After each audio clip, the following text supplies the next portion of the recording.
Hi friends, நாங்கள்லாம் சென்னையில் இருக்கிற மாதிரியே இல்லை, ஊட்டி ஷிம்லாவில் இருக்கிற மாதிரி இருக்குது. அப்படி இருக்குது கிளைமேட்டு. இன்றைக்கி ரசம் வைக்கலாம் இந்த கிளைமேட்டுக்குன்னு பார்த்தா எங்கள் நானி ஞாபகம் தாங்க வந்தது. நாங்கள் அம்மாவோட அம்மாவை நானின்னு சொல்லுவோம், அப்பாவோட அம்மாவை தாதின்னு சொல்லுவோம். நீங்கள் எப்படி சொல்லுவீங்கன்னு சொல்லி கமெண்ட் பண்ணி சொல்லுங்கள்.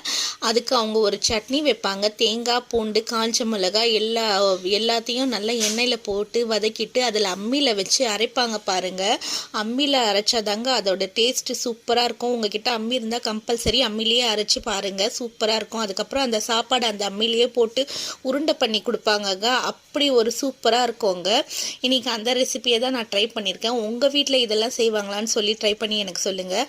அதை அப்படியே கொஞ்சமாக வெள்ளை சாதம் நெய்யெல்லாம் விட்டு பிசைஞ்சு சாப்பிட்றதுக்கும் செம்மையாக இருக்கும். அதுக்கப்புறம் அந்த சட்னி ரசம் எல்லாம் ஊற்றிட்டு அதை நல்லா கொஞ்சம் ரசம் ஜாஸ்தியாக ஊற்றிட்டு அதை எல்லாமே நல்லா பிசைஞ்சு சாப்பிடும்போது அப்படி இருக்கோங்க. எனக்கு இன்றைக்கி எங்கள் நானி ஞாபகம் தான் வந்துச்சு எனக்கு ரசத்தை பார்த்தோன்னே. அதனால ரொம்ப நாளாக வைக்கணும்னு நினச்சி நீங்களும் இதை ட்ரை பண்ணி பார்த்து எனக்கு கமெண்ட் பண்ணி சொல்லுங்கள் ஃப்ரெண்ட்ஸ். ஓகே ஃப்ரெண்ட்ஸ், பாய்.